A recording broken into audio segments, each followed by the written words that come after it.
Hello everyone, welcome to my channel, my happiness. ഇവിടെ ഇരുന്നു. അപ്പൊ ഇന്ന് ഞാൻ വന്നിട്ടുള്ളത് നമ്മളുടെ മീഷോന്ന് വന്നിട്ടുള്ള ഒരു പ്രൊഡക്റ്റ് ആയിട്ടാണ് കേട്ടോ. ഞാൻ കുറച്ച് ദിവസമായി ഓർഡർ കൊടുത്തിട്ട് ഇന്നാണ് വന്നത്. അതായത് നമ്മളുടെ ലോണ്ടറി ബോൾസ് ആണ്. കണ്ടിട്ടുണ്ടോ? നിങ്ങൾ കണ്ടിട്ടുണ്ടാവുമെന്ന് ഞാൻ വിചാരിക്കുന്നത്. ഇപ്പൊ ഒരുപാട് ഫേസ്ബുക്കിൽ ഇൻസ്റ്റാഗ്രാമിലൊക്കെ ഒരുപാട് റീൽസ് ഇതിന്റെ കാണാം. അതെ, മുമ്പും ഉണ്ടായിരുന്നു. പിന്നെ ഇപ്പൊ ഇങ്ങനെ നമ്മളുടെ റീൽസ് ഒക്കെ ചെയ്യുന്ന ഒരുപാട് പേരുണ്ടല്ലോ. അപ്പൊ അവരിവിടെ ഹൈജീൻ ഷോപ്പിലൊക്കെ പോയിട്ട് ഒരുപാട് വീഡിയോസ് ഞാൻ ഇതിനെ കണ്ടിട്ടുണ്ട് കേട്ടോ. അപ്പൊ അങ്ങനെയാണ് ഞാനിത് പല പ്രാവശ്യം വാങ്ങണം എന്ന് വിചാരിച്ചു. പിന്നെ എത്രത്തോളം നല്ലതാണെന്നൊന്നും അറിയില്ലോ, എങ്കിലും ഒന്ന് ട്രൈ ചെയ്ത് നോക്കാം എന്ന് വിചാരിച്ചിട്ട് അങ്ങനെ വാങ്ങിച്ചതാണ്. അപ്പൊ എന്തായാലും ഞാൻ ഒരിക്കൽ വീഡിയോ എടുക്കാൻ വേണ്ടിയിട്ട് വീഡിയോ എടുത്തു, പക്ഷെ സൗണ്ട് ഓഫ് ആയി പോയിട്ടോ. അപ്പൊ അത് കാരണം ഞാൻ രണ്ടാമത് വീഡിയോ എടുത്തു. അതാണ് പാക്ക് ചെയ്തതൊക്കെ അൺപാക്ക് ചെയ്ത് വെച്ചിരിക്കുന്നത്. പിന്നെന്ന് വെച്ച് കഴിഞ്ഞാൽ ഇതിന് പ്രൈസ് വരുന്നത് 105 രൂപയാണ്. നമ്മൾ മീഷോയില് പ്രീപെയ്ഡ് ആയിട്ട് പൈസ കൊടുക്കുന്ന സമയത്ത് നമുക്ക് കുറച്ചും കൂടി ഡിസ്കൗണ്ട് കിട്ടും. അപ്പൊ അങ്ങനെ എനിക്ക് 93 രൂപയ്ക്കാണ് ഇത് കിട്ടിയിട്ടുള്ളത്. 12 എണ്ണത്തിന്റെ പാക്കറ്റിനാണ് 93 രൂപ കേട്ടോ. അപ്പൊ ഞാൻ ഇവിടെ വീഡിയോയിൽ കണ്ടിരുന്നു 5-6 എണ്ണമൊക്കെയാണെന്ന് തോന്നുന്നു. അതിന്റെ സൈസ് വ്യത്യാസം ഉണ്ടോ എന്ന് എനിക്ക് അറിയില്ല. അത് ഞാൻ ഷോപ്പിൽ തന്നെ പോയി നോക്കിയാൽ തന്നെ അറിയുള്ളൂ. അപ്പൊ എന്തായാലും അതില് എനിക്ക് ഒരു 5-6 കണ്ടുള്ളൂ 40 രൂപ എന്ന് പറഞ്ഞ്. അപ്പൊ 80 രൂപ 90 രൂപ എന്ന് പറയുമ്പോൾ കറക്റ്റ് തന്നെയാണ്. സൈസ് ഡിഫറൻസ് എത്രത്തോളം ഉണ്ട് എന്നുള്ളത് മാത്രമേ കൺഫ്യൂഷൻ ഉള്ളൂ കേട്ടോ. അപ്പൊ എന്തായാലും അങ്ങനെ വാങ്ങിച്ചിട്ടുള്ള കുറച്ച് ബോൾസ് ആണ്. നിങ്ങൾ ആരെങ്കിലും ഇതൊക്കെ ഉപയോഗിച്ച് നോക്കിയിട്ടുണ്ടെന്നുണ്ടെങ്കിൽ നിങ്ങളുടെ ഒരു അഭിപ്രായം പറ്റുന്നുണ്ടെങ്കിൽ കമന്റ് ചെയ്യാൻ മറക്കരുത് കേട്ടോ. അപ്പൊ ഓക്കെ, അപ്പൊ ഇതാണ് നമ്മളുടെ ഇന്നത്തെ പ്രൊഡക്റ്റ് എന്ന് പറയുന്നത്. ഇഷ്ടപ്പെട്ടു കഴിഞ്ഞാൽ വീഡിയോ ലൈക്ക് ചെയ്യുക, ഷെയർ ചെയ്യുക, സബ്സ്ക്രൈബ് ചെയ്യാം. പിന്നെ ഇന്ന് ന്യൂ ഇയർ ആണ്. അതായത് 2025 ജനുവരി സ്റ്റാർട്ട് ചെയ്ത വർഷമാണ്, സ്റ്റാർട്ട് ചെയ്ത ദിവസമാണ്. അപ്പൊ ദേ ഉച്ചയ്ക്ക് 2:30 12:30 എഴുന്നേറ്റത്.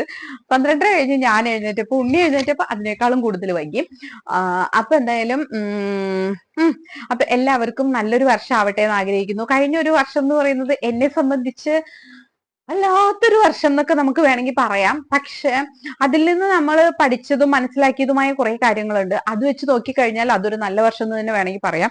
2024 തുടക്കമൊക്കെ ഭയങ്കര രസകരമായിട്ടുള്ള തുടക്കമായിരുന്നു. നല്ല എന്താ പറയാ, സത്യം പറഞ്ഞാൽ ഞങ്ങളെ സംബന്ധിച്ച് ഞാനും ചേട്ടനൊക്കെ കല്യാണം കഴിഞ്ഞ ശേഷം ആദ്യമായിട്ടാണ് ഒരുമിച്ച് ഒരു യാത്ര പോയിട്ടുള്ളത്. അപ്പോ എന്താ പറയാ, അത് ഞങ്ങൾക്ക് ഭയങ്കര ഇഷ്ടമുള്ള ഒരു കാര്യമായിരുന്നു, അല്ലെങ്കിൽ ഭയങ്കര സന്തോഷം തന്നൊരു കാര്യമായിരുന്നു. അതൊക്കെ കഴിഞ്ഞ് ഇങ്ങനെ സമയങ്ങൾ ഇങ്ങനെ പോകും തോറും എന്താ പറയാ, ഇങ്ങനെ ഒരു കെട്ടി തുടക്കത്തിൽ ഇങ്ങനെ ചെറുതായിട്ട് കിട്ടും. പിന്നെ ആ ടൈറ്റ് ഇങ്ങനെ ടൈറ്റ് ചെയ്ത് നമ്മളിങ്ങനെ വരിഞ്ഞു മുറുക്കുന്ന ഒരു അവസ്ഥയൊക്കെ ആയിരുന്നു. ഇപ്പോഴും ആ അവസ്ഥയിൽ തന്നെയാണ്. എങ്കിലും എനിക്ക് നിങ്ങളുടെ അടുത്ത് ചിരിച്ചിരുന്ന് സംസാരിക്കാൻ പറ്റുന്നുണ്ട്. അതിനുള്ള ആയുസ്സും ആരോഗ്യവും ഒക്കെ ദൈവം തന്നിട്ടുണ്ട്. അതാണ് ഏറ്റവും വലിയൊരു കാര്യം. അപ്പൊ അതിന് ആയുസിനും ആരോഗ്യത്തിനും വലിയ കുഴപ്പങ്ങളൊന്നുമില്ല. എങ്കിലും ഹെൽത്ത് ഇഷ്യൂസ് ആയിട്ട് എന്ന് പറയാനായിട്ട് നല്ല ബോഡി പെയിൻ ഉണ്ടായിരുന്നു. അപ്പൊ അത് പല കാരണങ്ങൾ കൊണ്ടായിരിക്കാം ഉണ്ടായിട്ടുണ്ടാവുക. അപ്പൊ അതൊക്കെ കണക്കിലെടുക്കുക. അതിപ്പോ എന്തായാലും നോർമലി നമുക്ക് ഉണ്ടാവുന്ന കാര്യങ്ങളാണ്. അതിന് നമുക്ക് അങ്ങനെ പ്രത്യേകിച്ചൊന്നും ചെയ്യാൻ പറ്റില്ല. പക്ഷെ വലിയ വലിയ ആക്സിഡൻസോ അല്ലെങ്കിൽ മറ്റു കാര്യങ്ങളോ വലിയ അപകടങ്ങളോ അല്ലെങ്കിൽ അങ്ങനെ ഒന്നുമില്ല. അപ്പൊ എന്റെ മോളാണെങ്കിൽ കുഴപ്പമൊന്നുമില്ല. കുറച്ച് ജലദോഷവും അലർജിയും കാര്യങ്ങളൊക്കെ ഉണ്ടെങ്കിൽ പോലും നല്ല കുഴപ്പമില്ലാണ്ട് നല്ല മിടുക്കിയായിട്ട് ഇരിക്കുന്നുണ്ട്. പിന്നെ ഇന്നലെ പാതിരാത്രിക്ക് 1 മണി 1:30 നേരത്ത് പോയിട്ട് ഐസ്ക്രീം കഴിച്ചു വന്നതിന്റെയാണ് ഇപ്പൊ വലിച്ച വലി എന്ന് പറയുന്നത് കേട്ടോ. ഇന്നലെ ഞങ്ങൾ ന്യൂ ഇയർ ആയിട്ട് എന്താ പറയാ, ന്യൂ ഇയർ സെലിബ്രേഷൻ ഞങ്ങൾ ഐസ്ക്രീം കഴിച്ച് തുടങ്ങിയിട്ടുണ്ട്. ഒരു സ്ഥലത്തേക്ക് പോകുമ്പോഴല്ലേ നമ്മള് പള്ളി പോയി വന്നിട്ടല്ലേ നമ്മൾ ഐസ്ക്രീം കഴിച്ച്. അപ്പൊ അങ്ങനെയൊക്കെ നല്ലൊരു ഒരു വർഷത്തിനും കൂടി ഒരുമിച്ച് ചേട്ടൻ ഇവിടെ ഉണ്ടായിരുന്നു. അപ്പൊ ഞങ്ങൾക്ക് എല്ലാവർക്കും ഒരുമിച്ച് ഉണ്ടാവാനും ഒരുമിച്ച് നിൽക്കാനൊക്കെ ഉള്ള ഒരു അനുഗ്രഹം ഉണ്ടായി. അപ്പൊ അങ്ങനെയൊക്കെ വെച്ച് നോക്കിക്കഴിഞ്ഞാൽ നല്ലതാണ്. പക്ഷെ അതേപോലെ തന്നെ ഒരു വശം നോക്കിക്കഴിഞ്ഞാൽ ഒരുപാട് പേര് റിയൽ ആയിട്ട് അവരെന്താണെന്ന് നമ്മൾ തിരിച്ചറിഞ്ഞൊരു വർഷമാണ്. ഒരിക്കലും ഒരാളെയും വിശ്വസിക്കാനോ സ്നേഹിക്കാനോ, അത് നമ്മുടെ എത്ര അടുത്ത ബന്ധങ്ങളാണെങ്കിൽ പോലും ഒരിക്കലും ബന്ധങ്ങളാണ് അതൊക്കെ. അതിപ്പോ രക്തത്തിലൂടെ ആണെങ്കിലും അല്ലാതെ ആണെങ്കിലും അതൊക്കെ ഒരു ബന്ധങ്ങളാണ്. ആ ബന്ധങ്ങൾ ഒരിക്കലും നമ്മൾ അതിൽ നിന്ന് കാണുന്ന അല്ലെങ്കിൽ അതിന്റെ പുറത്ത് വരുന്ന ആ ഒരു എക്സ്ട്രാക്ട് ഉണ്ടല്ലോ, അതിനെ നമ്മൾ ഒരിക്കലും വിശ്വസിക്കരുത് എന്ന് പഠിപ്പിച്ചൊരു വർഷമാണ്. അപ്പോ പിന്നെ അതേപോലെ എപ്പോഴും കുറച്ച് സെൽഫിഷ് ആവുക. ഒരിക്കലും നമ്മൾ അങ്ങനെ പറയരുത്, സെൽഫിഷ് ആവരുത് എന്നൊക്കെയാണ് പറഞ്ഞു പഠിപ്പിക്കുക. പക്ഷെ ഞാൻ ഇതുവരെ പഠിച്ചിട്ടുള്ള കാര്യം കുറച്ച് സെൽഫിഷ് ആവണം, സ്വന്തം കാര്യം മാത്രമുള്ള കുറച്ച് ചിന്താഗതി പല കാര്യങ്ങളിലും, എല്ലാത്തിലും അല്ല ഞാൻ പറയുന്നത്, ചില സാഹചര്യങ്ങളിൽ എന്റെ കാര്യം, എന്റെ ആവശ്യം എനിക്ക് വേണം, എനിക്ക് മാത്രം നേടണം, അല്ലെങ്കിൽ എനിക്ക് നേടണം, അങ്ങനത്തെ ടൈപ്പ് ഓഫ് കുറച്ച് സ്വഭാവങ്ങളും അങ്ങനത്തെ ടൈപ്പ് ഓഫ് കുറെ എന്താ പറയാ സ്വഭാവം എനിക്കറിയില്ല, അങ്ങനത്തെ ടൈപ്പ് ഓഫ് ഒരു ചിന്താഗതി ആ ചിന്താഗതി ഒക്കെ നമുക്ക് നിർബന്ധമായിട്ട് ലൈഫിൽ വേണം. അതല്ലാതെ നമ്മളുടെ കൂടെ നിൽക്കുന്നവരാണല്ല, എന്റെ ഹസ്ബൻഡ് അങ്ങനെയാ, ഫാമിലിയാണ് വലുത്, ഫാമിലിയാണ് വലുത്, ഫാമിലിനെ സ്നേഹിക്കണം, അങ്ങനെ ഇങ്ങനെ. നമ്മൾ അങ്ങനെ പണ്ട് മുതൽ ചെറുപ്പത്തില് എല്ലാരും പറഞ്ഞു പഠിപ്പിക്കും, പക്ഷെ പ്രാക്ടിക്കലി ആരും ചെയ്തു കാണിക്കില്ല. ഇപ്പൊ എന്നോടും കുറെ കാര്യങ്ങൾ പറഞ്ഞു കാണിച്ചു, പക്ഷെ ഈ കാണിച്ച കാര്യങ്ങൾ ചെയ്ത് കാണിക്കാൻ പോയടുത്ത് എന്റെ അപ്പച്ചനൊക്കെ തോറ്റിട്ട് ഞാൻ കണ്ടിട്ടുണ്ട്. അപ്പൊ അതിൽ നിന്ന് ഞാൻ മനസ്സിലാക്കുന്ന ഒരു കാര്യം എന്ന് വെച്ചാൽ, പറഞ്ഞു കാണിക്കാൻ മാത്രമേ എടുക്കാൻ പാടുള്ളൂ, പ്രാക്ടിക്കലി ചെയ്ത് കാണിക്കാൻ പോകേണ്ട കാര്യമില്ല എന്നുള്ളതാണ്. ആ ഒരു കാര്യമാണ് ഈ 2024 എന്നെ പഠിപ്പിച്ച വലിയൊരു ലെസൺ എന്ന് പറയുന്നത്. കുറെ കാര്യങ്ങൾ കാണിക്കാൻ വേണ്ടി മാത്രമുള്ളതാണ്, അതിനപ്പുറത്തേക്ക് അതിൽ യാതൊരു സത്യമൊക്കെ ഉണ്ടാവും, സത്യമൊക്കെ പുറത്തു വരാൻ സമയമെടുക്കും. പക്ഷെ ഇങ്ങനെയൊക്കെ കാണിക്കുമ്പോഴും നമ്മൾ കാരണം വേറൊരാൾക്ക് ബുദ്ധിമുട്ടുകൾ ഇല്ലാതിരിക്കുക, മനസ്സിലായോ? ആ ഒരു സംഭവം ഉണ്ട്. അതിൽ നിന്ന് എനിക്ക് മാറാൻ പറ്റില്ല. കാരണം എന്താ വെച്ചാൽ, ഞാനായിട്ട് ഒരു ബുദ്ധിമുട്ടുണ്ടാക്കുക, ഞാനായിട്ട് ഒരാളുടെ ജീവിതത്തിനെ തകർക്കുന്ന രീതിയിൽ എന്തെങ്കിലും ചെയ്യുക, അതൊന്നും ഉദ്ദേശിക്കുന്നില്ല. പക്ഷെ ചില കാര്യങ്ങളൊക്കെ നമ്മൾ ലൈഫിൽ നേടണം എന്നുള്ള ഒരു ചിന്താഗതിയും കുറച്ചൊരു അഹങ്കാരവും, ഞാൻ ഇന്നതാണ് എന്നുള്ളൊരു തോന്നൽ ഉണ്ടെങ്കിലാണ് നമുക്ക് ആ ഒരു ലെവലിൽ നിന്ന് പോകാൻ പറ്റുള്ളൂ.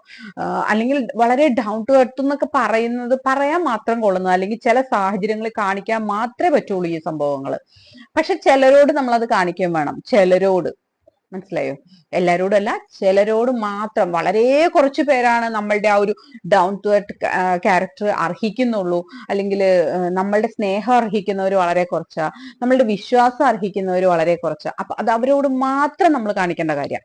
അതല്ലാതെ ഒരാളോടും ഒരു പരിധി വിട്ട സ്നേഹമോ വിശ്വാസമോ എന്താ പറയാ, നമ്മളെ പോലെ തന്നെ അവരെ കാണുക, അവരെ സ്നേഹിക്കുക, അല്ലെങ്കിൽ നമ്മൾ കൊടുക്കുന്ന അതേ പരിഗണന അവർക്ക് കൊടുക്കാൻ നോക്കുക, ഇതൊന്നും ചെയ്യേണ്ട കാര്യമില്ല. ഇതാണ് 2024 എന്നെ പഠിപ്പിച്ച കാര്യം. ഇത് ഞാൻ നിങ്ങളോട് ചെയ്യാൻ പറയുമോന്ന് ചോദിച്ചാൽ എനിക്കറിയില്ല. കാരണം ഞാൻ പറയാൻ സാധ്യതയില്ല, പറയില്ല. കാരണം എന്താ വെച്ച് കഴിഞ്ഞാൽ വേറെ ഒന്നുമല്ല, എന്റെ സാഹചര്യങ്ങളും എന്റെ സറൗണ്ട്സിലുള്ള ആൾക്കാരും അല്ല നിങ്ങളുടെ ചുറ്റുമുള്ളത്. പക്ഷെ എല്ലാ സാഹചര്യങ്ങളിൽ നിന്ന് വരുമ്പോഴും നമ്മൾ അനലൈസ് ചെയ്യണം, നമ്മൾ ഏതിലായിരുന്നു നിന്നത്, നമ്മൾ എവിടെ നിന്നപ്പോഴാണ് നമുക്ക് എന്തൊക്കെ നേട്ടങ്ങൾ ഉണ്ടായത്, വീഴ്ചകൾ ഉണ്ടായത്, ഇതൊക്കെ നമ്മൾ അനലൈസ് ചെയ്യണം. അനലൈസ് ചെയ്ത് വേണം നമ്മൾ മുന്നോട്ട് പോകാനായിട്ട്. ചിലപ്പോ ഈ പറഞ്ഞ നമ്മളെ ഇന്ന് ഉപദ്രവിച്ചവർക്ക് നാളെ മാനസാന്തരം വരാം. അപ്പൊ ചിലപ്പോ നമ്മള് ഇന്ന് ഇവരെ വിഷപ്പാമ്പായിട്ട് കണ്ട നാളെ ആ വിഷപ്പാമ്പിന്റെ അടുത്ത് നിൽക്കുന്ന പോലെ ഒരു കയ്യകലത്തിലായിരിക്കും നിൽക്കുക. അത് ചിലപ്പോ അവർക്ക് ഭയങ്കര വിഷമം ഉണ്ടാക്കും.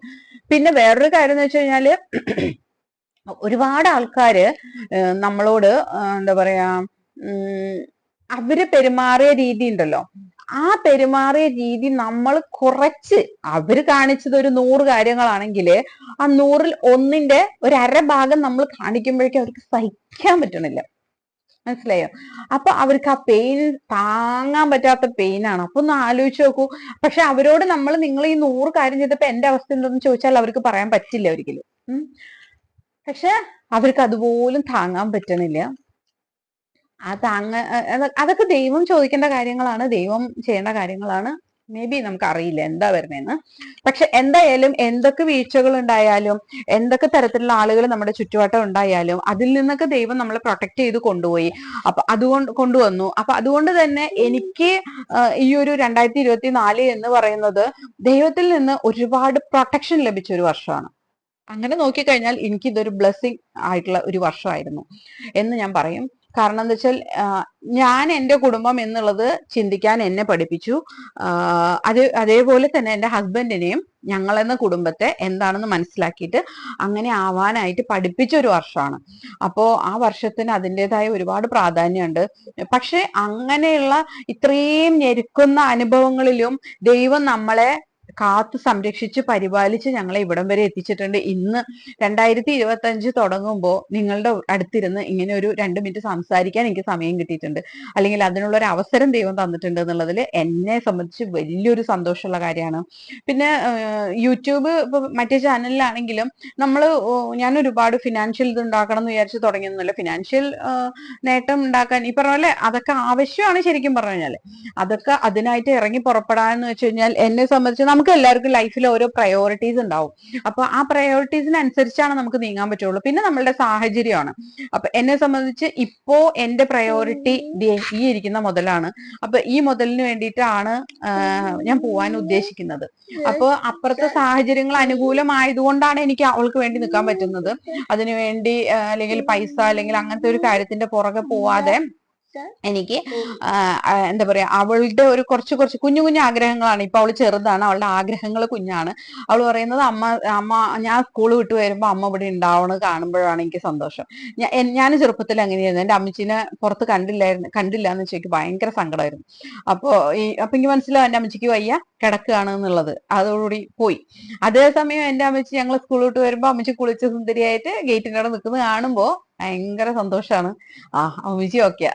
കാരണം വേറെ ഒന്നും ഇല്ലെങ്കിലും നമുക്ക് കുഴപ്പമില്ല, അമ്മച്ചി ഒക്കെയാണ്. അപ്പൊ ഇതുപോലെയാണ് ഇവർക്ക് ഞാനും എന്നുള്ളതാണ് ഇപ്പൊ ഈയിടെ മനസ്സിലാവുന്ന ഒരു കാര്യം. അപ്പൊ അവൾ അത് കൺവേ ചെയ്യാൻ പഠിച്ചു തുടങ്ങിയപ്പോ അവൾ അത് എന്നോട് പറഞ്ഞു തുടങ്ങി. അമ്മ ഇതാണ് എന്റെ ആഗ്രഹങ്ങൾ എന്ന് പറഞ്ഞു തുടങ്ങുമ്പോൾ അവൾക്കായിട്ട് നിൽക്കാനാണ് എന്റെ ആഗ്രഹം. അപ്പൊ അതുകൊണ്ടാണ് ഞാൻ എന്നിട്ടും യൂട്യൂബ് വീഡിയോസ് ഒക്കെ എടുക്കുന്നുണ്ട്. നമ്മൾ പുറത്തു പോകുന്ന വീഡിയോസ് ഒക്കെ എടുക്കും. പക്ഷെ ഈ പറഞ്ഞ പോലെ അതൊന്നും തന്നെ എന്താ പറയാ എഡിറ്റ് ചെയ്ത് ഇടാനുള്ള ഒരു ടൈം കിട്ടില്ല. വീട്ടിൽ വന്നു കഴിഞ്ഞാൽ ഇതുപോലെ പൊത്തിപ്പിടിച്ച് ഇങ്ങനെ ഇരുന്ന് സ്നേഹം കൂടുതലാണ് ഞങ്ങളുടെ മെയിൻ പരിപാടി. അപ്പൊ അതെ, എനിക്ക് അമ്മ ഇങ്ങനെ അമ്മയുടെ പണ്ടമ്മ അമ്മച്ചി ഗേറ്റിനവിടെ കുളിച്ച് സുന്ദരി ഇരിക്കുമ്പോഴല്ലേ അമ്മയ്ക്ക് സന്തോഷം. അതുപോലെ അമ്മയമ്മ കുളിച്ച് സുന്ദരിയായി ഡ്രസ്സൊക്കെ മാറി പൊട്ടൊക്കെ കുത്തി നല്ല സുന്ദരിയായി ഗേറ്റിന്റെ അവിടെ പുറത്ത് നിൽക്കുമ്പോഴാണ് എനിക്കൊരു സന്തോഷം. അതെ, അവള് സ്കൂൾ വിട്ട് വരുമ്പോ ഞാൻ അവിടെ ഗേറ്റിന്റെ അവിടെ വിളിക്കാനൊക്കെ പോകുമ്പോ അവള് ഭയങ്കര തുള്ളിച്ചാടി കുറെ പട്ടിഷയൊക്കെ കാണിച്ചിട്ട് ഇറങ്ങിയത്. അപ്പൊ ആ ഓരോ ദിവസങ്ങളും ഓരോ വളർച്ചകളും ഒക്കെ ഭയങ്കര എൻജോയ് ചെയ്തു. ഇപ്പൊ ഇത്ര ഹൈറ്റ് ആയി മുതല് കണ്ടോ, ഞാനിങ്ങനെ ഇടയ്ക്കിടയ്ക്ക് ഇങ്ങനെ ഇരുന്ന് നല്ലോണം ഒന്ന് നോക്കൂ. ഇത്രയായില്ലേ എനിക്ക് സന്തോഷാണ്. എന്താന്ന് വെച്ചാല് എത്ര ക്ലാസ്സിലായിരുന്നു ഞാൻ പറയട്ടെ. ഞാൻ LKG B-യിലായി, എന്നിട്ട് LKG A-യിലായി, LKG A-യിലായി, LKG B-യിലായി. കുറെ ക്ലാസ്സുകൾ എന്റെ ക്ലാസ്സിൽ ആവാറുണ്ട്. അതൊക്കെ ആയി കഴിഞ്ഞ് ഞാൻ അമ്മയുടെ പോലെ നിശ്ചയിച്ചിട്ട് അത്രയ്ക്കൊന്നും ആവില്ല. ഞാൻ അപ്പുച്ചേട്ടന്റെ അപ്പുറത്തേക്കാവും.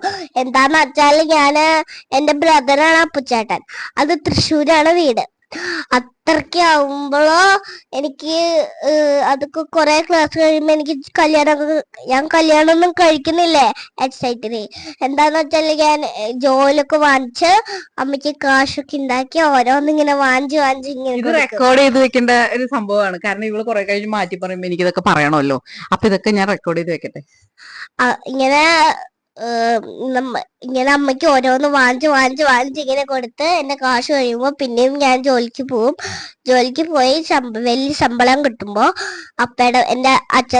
എന്റെ അപ്പയുടെ പോലെ ശമ്പളം കിട്ടുമ്പോ പിന്നെയും ഓരോന്ന് എനിക്കും മമ്മിക്കും വേണ്ടി ഞാൻ വാങ്ങിച്ച് കൂട്ടി എന്നിട്ട് വലിയ മുഴുവൻ കളയൂലേ?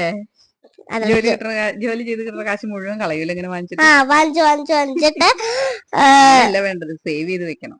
സേവ് ചെയ്ത് വെച്ചിട്ട് നമ്മൾ എന്ത് ചെയ്യുന്ന വെച്ചാൽ വലിയൊരു കാശൊക്കെയുള്ള ടൂറൊക്കെ പോകുമ്പോ നമുക്ക് നല്ല ഇഷ്ടമുള്ള ഒരു സ്ഥലത്തൊക്കെ പോകുമ്പോ നമുക്ക് എക്സൈറ്റില് കൊറേ സാധനങ്ങളൊക്കെ ആവശ്യമുണ്ടാവും. കൊറേ കാശ് 100 കാശൊക്കെ നമുക്ക് ആവശ്യമുണ്ടാവും. അതൊക്കെ നമുക്ക് ആവശ്യമുണ്ടാവുമ്പോ നമുക്ക് കുറച്ച് കാശ് ഉണ്ടെങ്കിൽ നമുക്ക് അതില് കേട്ടില്ലല്ലോ അവര്. അപ്പൊ നമ്മള് എല്ലാം കാശും സേവ് ചെയ്ത് വെച്ചിട്ട് വേണം നമുക്ക് ഇങ്ങനെ ഓരോ ടൂറൊക്കെ പോകുമ്പോ ഒന്ന് നിർത്തും അമ്മ. ഇങ്ങനെ സേവ് ചെയ്ത് വെച്ചിട്ട് വേണം നമുക്ക് കാശൊക്കെ വേണം. 100 കാശ് വേണം പറയാം. 100. അപ്പൊ നമുക്ക് കാശ് എവിടെയൊന്നും കിട്ടുന്നില്ലല്ലോ. അപ്പൊ നമ്മൾ സേവ് ചെയ്ത് വെച്ചൊക്കെ കാശ് ഒക്കെ അവർക്ക് എടുത്ത് കൊടുത്തു കഴിഞ്ഞാൽ നമുക്ക് റൂം കിട്ടും. അതായത് നമ്മൾ കുറെ ട്രിപ്പ് പോകുന്നാണ് ഈ പറഞ്ഞു വരുന്നത്. അത് പറയേ. അപ്പൊ ഇത്രയൊക്കെ ഉള്ളൂ. അങ്ങനെ ഒരുപാട് കാര്യങ്ങൾ പഠിപ്പിച്ച് ദൈവത്തിന്റെ ഒരുപാട് അനുഗ്രഹം ഉണ്ടായ വർഷം എന്നാണ് എനിക്കിതിനെ പറ്റി പറയാൻ പറ്റുള്ളൂ. അപ്പോ എന്താ പറയാ, നമ്മൾ പ്രശ്നങ്ങളും പ്രതിസന്ധികളും വരുമ്പോൾ നമ്മൾ എങ്ങനെ പിടിച്ചു നിൽക്കണം, ഞാൻ പിടിച്ചു നിന്ന രീതി കറക്റ്റ് അല്ല എന്ന് എനിക്കറിയാം. പക്ഷെ എന്താ പറയാ, നമ്മളെ അൺഎക്സ്പെക്ടഡ് ആണ്. നമ്മൾ ചിന്തിക്കാൻ പോലും പറ്റാത്ത കാര്യങ്ങൾ നമ്മളെ പറ്റി പറയുന്നത് കേൾക്കുമ്പോൾ നമ്മൾ തകർന്നു പോകും. ആ തകർച്ചയിൽ നമ്മളുടെ റിയാക്ഷൻസ് പല രീതിയിലായിരിക്കും. കരച്ചിലും പൊട്ടിത്തെറിയും അങ്ങനെയൊക്കെ അങ്ങനെയൊക്കെ ആയിരിക്കും. പക്ഷെ എങ്കിൽ പോലും എന്താ പറയാ, അതൊക്കെ നമ്മുടെ കൂടെ നിൽക്കുന്നവർക്ക് മനസ്സിലാക്കാൻ പറ്റുന്നുണ്ട് എന്നുള്ളതാണ് വലിയൊരു അനുഗ്രഹം എന്ന് പറയുന്നത് വേറെ. അപ്പൊ അങ്ങനെയൊക്കെയുള്ള ഒരുപാട് കാര്യങ്ങളിലൂടെ കടന്നുപോയ ഒരു വർഷം ദൈവത്തിന്റെ ഏറ്റവും വലിയൊരു അനുഗ്രഹം ലഭിച്ച വർഷമാണ് കേട്ടോ. അപ്പൊ അങ്ങനെയൊക്കെയുള്ള ഒരു നല്ല വർഷമായിരുന്നു. അപ്പൊ ഇതൊക്കെ എല്ലാവരുടെ ജീവിതത്തിലും ഓരോ പാഠങ്ങളാണ്. നമ്മൾക്ക് ഇങ്ങനെ ഓരോ പ്രായത്തിൽ എത്തുമ്പോൾ നമ്മൾ കുറെ കാര്യങ്ങൾ പഠിക്കണം. അങ്ങനെ പഠിച്ചു വരുമ്പോഴാണ് നമ്മൾ കാർന്നൂമാരാകുമ്പോൾ നമുക്ക് വലതും പറഞ്ഞു കൊടുക്കാനുണ്ടാവുള്ളൂ. ഇതുപോലെയൊക്കെ ഓരോന്ന് പറയുകയൊക്കെ ചെയ്യുമ്പോൾ നമുക്ക് നമ്മളുടെ അനുഭവങ്ങളിലൂടെ മാത്രമാണ് അവർക്ക് ഓരോ കാര്യങ്ങൾ പറഞ്ഞു കൊടുക്കാൻ പറ്റുക. അപ്പൊ അതിനുള്ള ഓരോ പാഠങ്ങളാണെന്ന് വിചാരിക്കാം. നമുക്ക് ഓരോ വർഷങ്ങളും ഓരോ പാഠങ്ങളായിരിക്കും എന്ന് വിചാരിക്കാം. അപ്പൊ എന്തായാലും എല്ലാവർക്കും നല്ലൊരു വർഷമാവട്ടെ എന്ന് ആശംസിക്കുന്നു. Happy Christmas. ക്രിസ്മസോ happy new year. Bye by.